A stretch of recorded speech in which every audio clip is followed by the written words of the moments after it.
कितनी अफसोस की बात है कि लोग 5-7 हजार खर्च करके कुर्बानी साल भर में एक बार दे सकता है, लेकिन जिस आलिम के जरिए से हमारे मुस्तकबिल, हमारे बच्चों के मुस्तकबिल, हमारे आखिरत काम आएंगे, हमारे आखिरत सुधरेंगे, हमारे आखिरत इल्म दीन के जरिए से ही हमको नजात मिलेगी, उस इल्म को सिखाने वाले को हम साल भर का जो बंटवारा होता है उनका चंदा में 2000 या 2500 या 1500 वो चंदा हम नहीं दे सकते हैं। हम इमीडिएटली मिलने वाले फायदे के बारे में सोचते हैं, तुरंत जो फायदा मिलेगा जिस चीज से, उस चीज के बारे में हम सोचते हैं, उस चीज को हम फौरन कर देते हैं। लेकिन जिस चीज का फायदा हमें कुछ देर बाद मिलने वाली है या जिस चीज के जरिए से हमारी जिंदगी में रोशनी आएगी, हमारे बच्चों की जिंदगी में रोशनी आएगी, वो चीज हम नहीं करते हैं, वो काम हम नहीं करते हैं। ये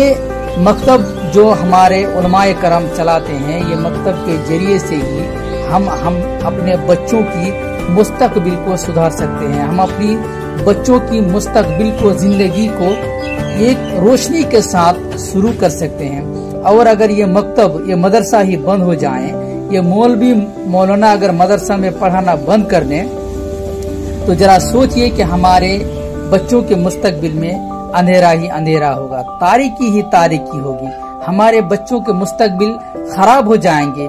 जिस तरह हजरत नबी सल्लल्लाहु अलैहि वसल्लम आने से पहले मक्का के काफिरों का हाल था कि उनके अंदर इल्म नहीं था, उन लोगों ने जाहिलियत की जिंदगी जी, उन लोगों ने अपनी जिंदगी में कभी भी तरक्की नहीं कर पाए, उन लोगों को ये पता ही नहीं चला कि हमारा खालिक कौन है, हमारा मालिक कौन है। तो अगर हम जो कुर्बानी हम देते हैं ये भी सुन्नत है, और सुन्नत से बढ़कर अल्लाह तबारक व तआला के नबी सल्लल्लाहु अलैहि वसल्लम ने इल्म सीखना फर्ज बताया है। कुर्बानी अगर ना भी दें तो चलेगा।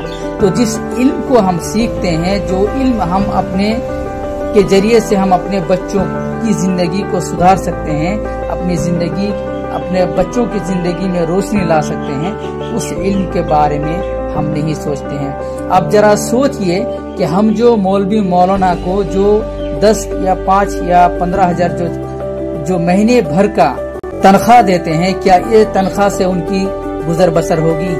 क्या इस 10,000 की तनख्वाह से उनकी जिंदगी अच्छी तरह से गुजर बसर होगी? नहीं होगी। आप जरा सोचिए, बाल बच्चों के पीछे ही सिर्फ 10-15 हजार खर्च कर देते हैं, तो क्या 10,000 से उनकी जिंदगी अच्छी तरह गुजरेगी?